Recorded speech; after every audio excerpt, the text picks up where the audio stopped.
Thank you very much. Thank you. Very kind. Milan Rai.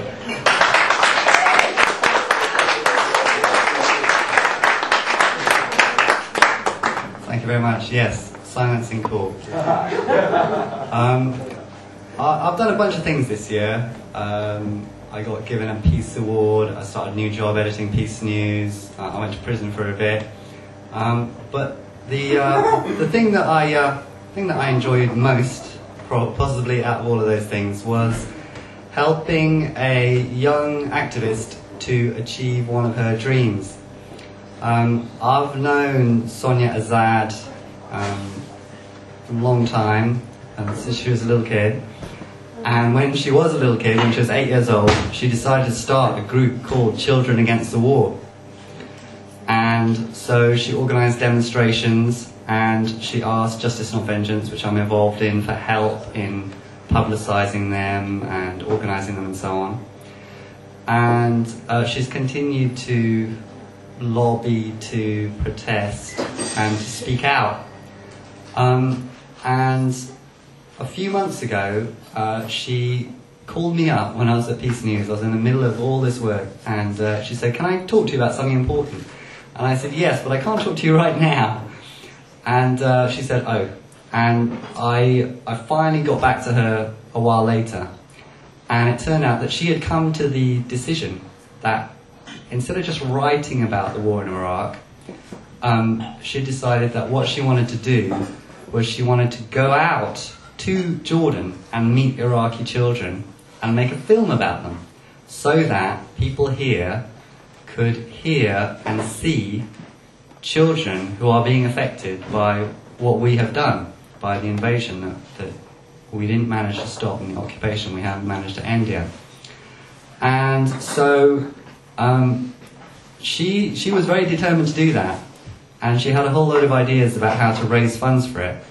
But because basically the people around her had been going, like me, "I can't talk to you about this right now," the amount of time available to do anything before she had to go back to school, start up her new school, was very short.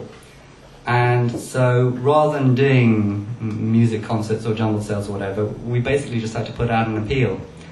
And we put out an appeal, and there were a lot of very generous donations, and it meant that Sonia did go out to Jordan, and she was guided around Jordan and introduced to Iraqi refugee families by Kathy Kelly, who's just spoken in Eastbourne, and some of you may know, who's a long-time US peace activist. And she came back with footage, and she came back with a whole lot of ideas about how to put that footage together. And then I helped her turn it into this film. And so she made an 18-minute film and 2 short films. The 18-minute I kind of helped technically. The 2 short 8-minute films she just did entirely herself. So they tell the story of 3 Iraqi children who she met, and an Iraqi living in Jordan who is working with an organisation called Direct Aid Initiative, which is basically an anti-war initiative from the US of giving practical solidarity to Iraqi refugees.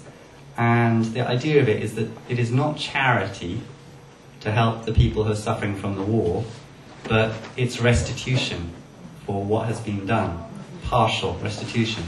So that organisation is helping quite a large number of families in Jordan. And so Sonia interviewed the person who organised that. And it had its world premiere in the Amnesty International Human Rights Action Centre last night? No, 2 nights ago. 2 nights ago.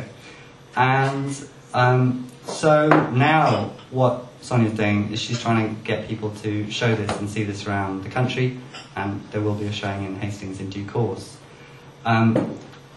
One of the reasons she wanted to do that was because she wanted to highlight the plight of Iraqi refugees. There's been a fair amount in the papers about this, but just to restate what we all know, which is that before the 2003 invasion of Iraq, about 1 million Iraqis were displaced, either inside Iraq or they had to flee the country entirely. Since 2003, that's from the whole era of Saddam.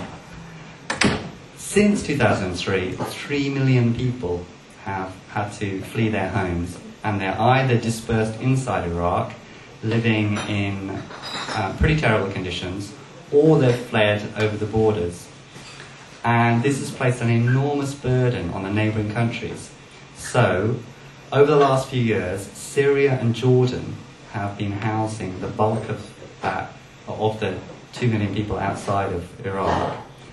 And it's costing them, according to their estimates, about $1 billion a year, which is roughly the amount of money that Britain's been spending on its war effort in Iraq, and the amount of money that Britain has put into humanitarian aid for Iraq, in Iraq and in the region relating to the war, is around £15 million, compared to those not incredibly wealthy countries bearing this burden of overpopulation, strain on their resources, house price inflation because of rich refugees buying up property and so on. There's a huge burden on those countries, and it's costing their governments this colossal sum. And Britain has put in virtually nothing, is resettling virtually no Iraqi refugees in this country, is deporting Iraqi refugees back to Iraq, and is betraying those people doubly. They've been forced to flee their country because of the war and occupation, and now, in their desperate situation, they're being let down by Britain again. And so what this film is about is it's a chance to show the voices and faces of children who are being affected by this, and it's also about saying there is a way that we can help directly if we join with Direct Aid Initiative in offering practical solidarity. And so I commend the film to you. There are a few copies of it to buy. It's a £5 for each copy, and if there are profits, they will be split between Direct Aid Initiative and Children Against the War.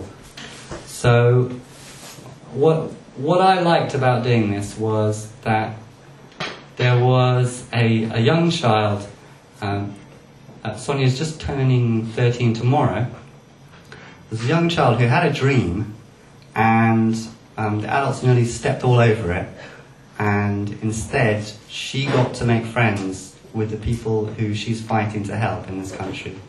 She's fighting in this country to help, and that was a very beautiful experience. So thank you very much for letting me share that with you.